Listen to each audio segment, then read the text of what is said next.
Do you know who the final Cylon is? No idea whatsoever.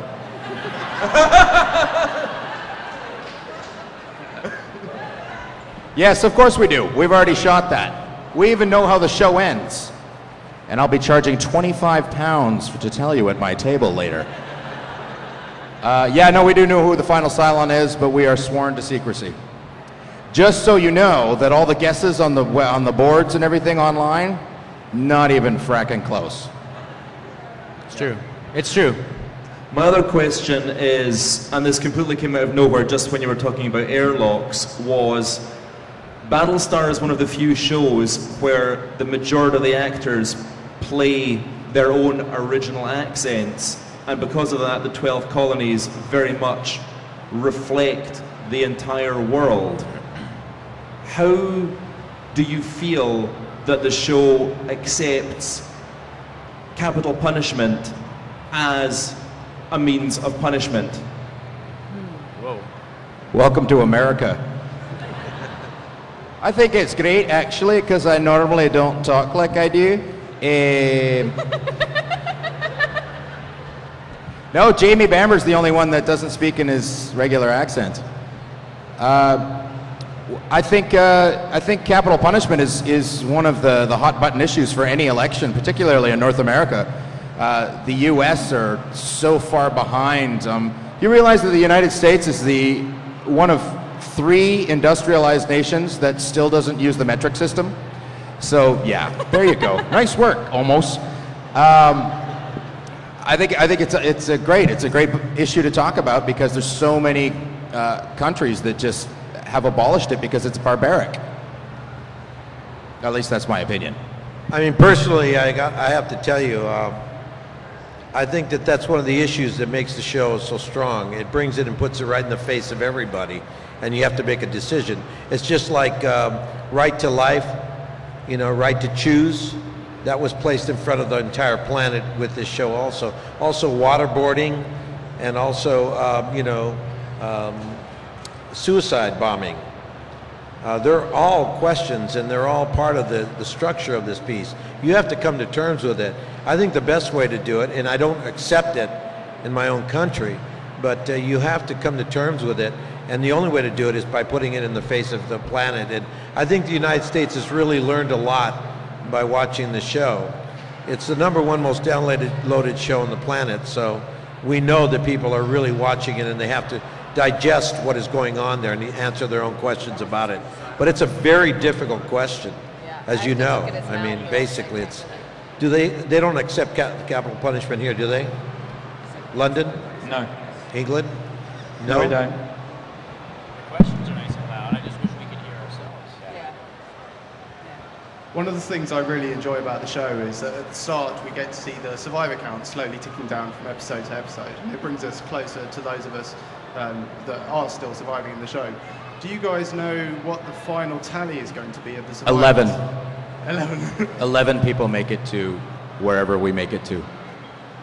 No, we don't know the exact number, but it's not very many. The end of the show is not very many. Yeah. Okay, this young lady again. Hiya, it's a question for Eddie. I'm really sorry to ask you this because I know you must get asked this at every single question and answer thing you go to.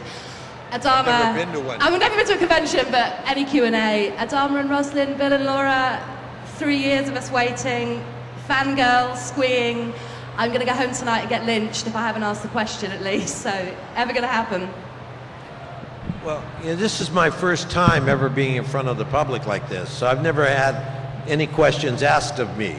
You're the first group that have ever asked me any questions like this about the show. I've never done any of these conventions ever, so and it's an honor and a privilege to be here. This is exactly the way I would have loved it to be, and it's turned out that way. People have been very gracious and extraordinarily thankful. As far as Rosalind and myself, it's so intensely beautiful what has happened on this show. I've known Mary for a long time, but I've never gotten to work with her like this. Through the years, we have it's interesting because all of us have really undergone the same experience.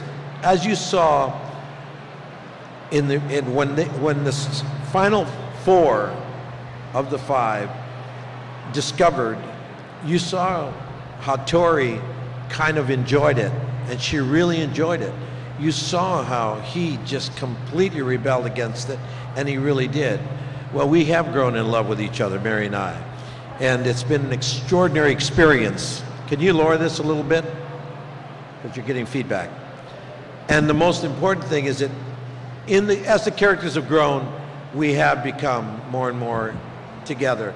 And the sadness is that the closer we get, the harder it is because of what the outcome is. And I have to tell you, yes, Adama and Rosalind do love each other a lot.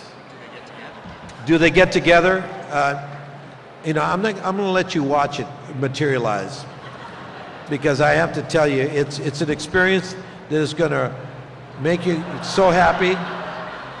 It's going to make you so happy, but at the same time, it's going to rip your heart apart, I think.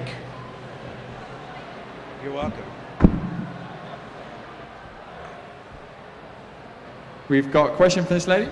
All right. Hi guys, I'm sure you play pranks on each other, so if you wouldn't mind each of you telling us a wee funny story. You have one? Since this is your first con. I'll tell you the first one that I thought was really funny. Oh my God. It better be the one you did on me. It better be.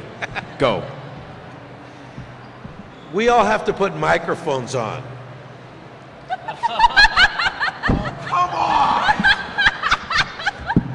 Are there any children See, in the audience? we all have to put microphones on. You son of a bitch.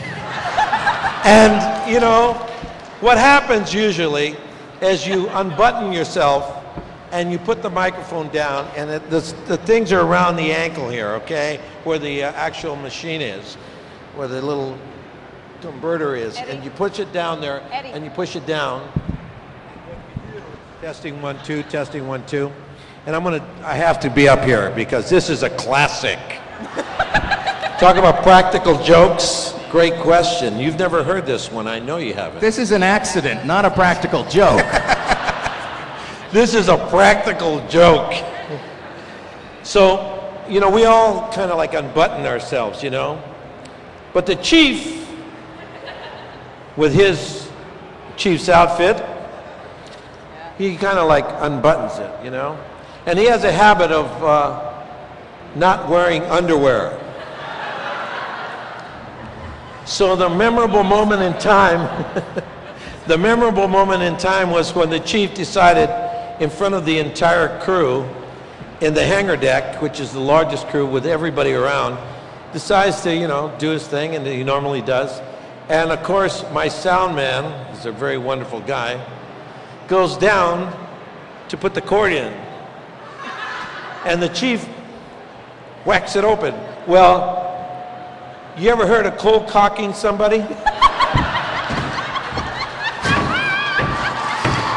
He got him right in the face. Boom! Whoa! Whoa! The guy jumped. The guy jumped, and I gotta tell you, the entire place went ballistic. Best joke we ever did to one another. Thank you, Chief.